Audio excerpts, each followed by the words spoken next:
저는 결혼 4년 차에 30대 중반에 들어선 여성입니다. 남편과 20대 중반부터 연애를 하기 시작했고 결혼 생활까지 합치면 대략 10년 정도 얼굴 보고 지냈습니다. 남편은 돈을 꽤나 잘 버는 사람이었습니다. 어렸을 때부터 도전심이 있어서 사업을 하였는데 연애 당시에는 쪽박을 차나 싶더니 결혼을 한 후 초대박이 터지면서 흔히 말하는 억대의 연봉을 가지는 사람이 되었습니다.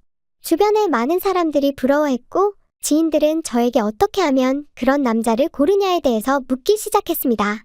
사실 방법이라고는 없었고 이 남자가 오로지 자기의 의지만으로 해낸 거라 저는 축복받았다고 생각했습니다.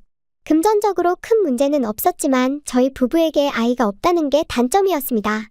돈은 버는 남편을 만났지만 저는 허구한 날 시집살이를 당하는 게 저희 일상이었습니다. 너 어디니 며느라? 또 나갔어? 내가 지금 너희 집에 왔는데 왜 이렇게 반찬이 없는 거야? 너 집안 살림하는 사람 맞아? 맞냐고? 어머님 또 사람 없는 집에 오시고 그래요. 제가 지난번에 말씀드렸잖아요. 오시기 전에 미리 연락 주시라고요. 너는 말 버릇이 참 못돼 먹었구나. 내가 우리 아들 집 오는데 무슨 문제라도 있니? 너 집안일은 하는 거야? TV 들춰보니까 먼지가 훤하다 훤해. 이런 집에서 살다가 우리 아들 감기라도 걸리면 너가 책임질 거야? 책임질 거냐고? 가정주부면 가정주부답게 행동해야지 며느라. 어머님 집안에 물건 들쳐서 먼지 나오는 건 당연한 거 아닌가요? 청소는 매일 하는데 대청소는 누가 매일 해요? 손에 약간 먼지 묻어나는 건 당연한 거라고요. 우리 아들 덕에 호강하는 녀석이 말대꾸는 너 자꾸 그렇게 하면 우리 아들 다른 여자 만나게 할 거다. 그런 줄 알고 있어라. 아주 그냥 복에 겨워서 좋은 게 좋은 걸 모르는 녀석이라고. 뭐 집에 가서 다시 청소하도록 하겠습니다. 시어머님은 저에게 항상 스트레스를 주곤 하셨습니다. 몰래 집에 와서 반찬과 청소 상태에 대해 잔소리하거나 명절에는 온갖 잡일을 시키곤 했습니다. 이런 행동들은 단순히 남편이 돈을 잘 벌기 전부터 이어져 왔습니다. 하지만 요즘 돈을 잘 버는 남편 아래 빼부른 아내라면서 저에게 잔소리할 명분이 생긴 듯 보였습니다. 시어머님이 이렇게 행동하니 남편도 저를 무시하기 시작했고 급기야 제가 보는 앞에서 남편은 다른 여자를 만나겠다고 선언하였습니다. 나다. 네 남편이다. 오늘 저녁은 뭐야? 지금 당장 말해라. 오늘 저녁은 낙지볶음으로 하려고 하는데? 왜 지금 오는 거야?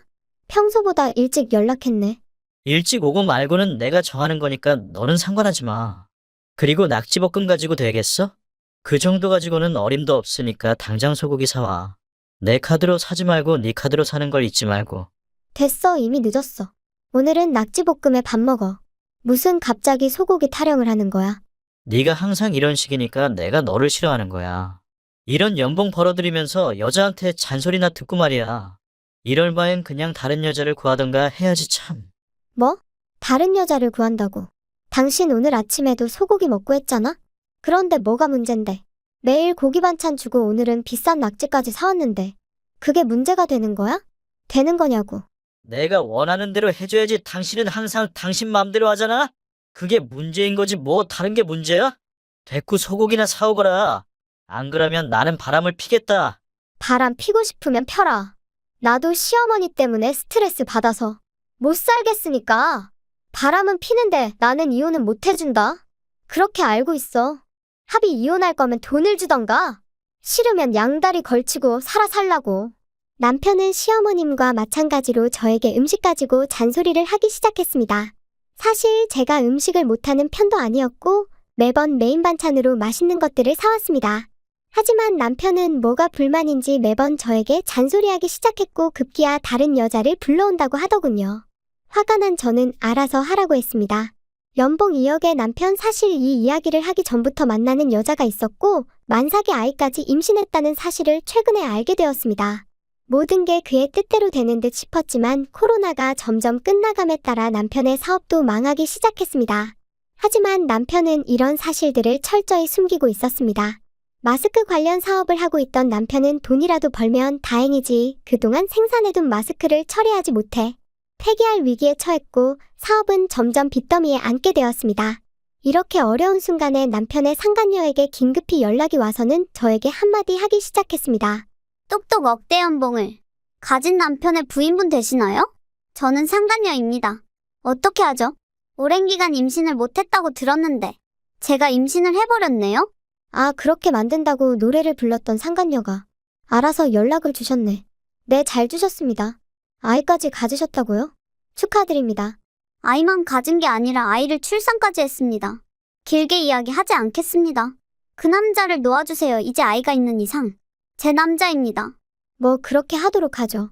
나이가 어떻게 되시나요? 사진 보니까 굉장히 젊어 보이시는데? 저는 23살입니다만 왜? 그게 무슨 관계가 있나요? 아니요, 아직 세상 물정 볼지 몰라서 물어봤어요. 말투만 봐도 대충 보이던데 혹시나 했는데 역시나네요. 알아서 데려가시기 바랍니다. 원한다면 이혼까지 해줄게요. 네? 이혼까지요? 제가 원하는 대로 따라오시네요. 그럼 이혼 서류 보내라고 할 테니 이혼해주세요. 이 남자 2억이라는 연봉의 소가 20대 초반의 여성이 아이까지 낳게 되었습니다. 과거 2억일지는 몰라도 지금은 완전히 사업이 망해서 빚만 남긴 상황을 전혀 모른 채 말이죠. 저는 합의로 이혼하게 되었고 그가 가지고 있던 현금 재산 일부를 받게 되었습니다. 2천만 원 정도 되었고 저는 그 정도에 만족하고 있었습니다. 어떻게 돌려막아놨는지는 모르겠지만 앞으로 더 큰 빚이 생길 것을 알고 있었기 때문이었습니다.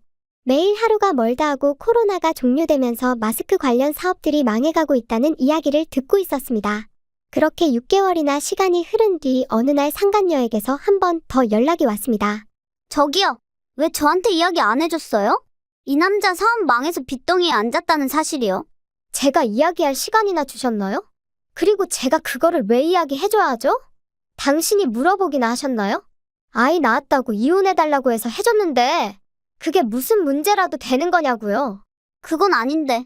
적어도 사람이라면 있는 진실에 대해서 사실대로 이야기해줘야 할 거 아니에요? 제가 왜 이야기를 해야 하죠? 당신들끼리 즐길 거 다 즐기고 당하는 사람은 난데 피해자는 난데 내가 왜 진실을 말해야 하냐고. 막말로 당신도 돈만 보고 그 남자 만난 거 아니야? 나한테 하소연할 게 아니라 네 남편한테 가서 하세요.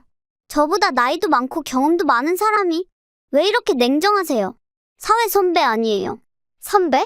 웃기지만 나는 너 같이 얍삽한 후배를 둔 적이 없어.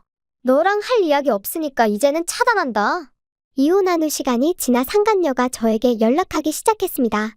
연락해서는 왜 남편이 사업 망한 사실에 대해 이야기를 안 했냐며 역으로 따지기 시작했고 저는 팩트 폭행을 날려버렸습니다.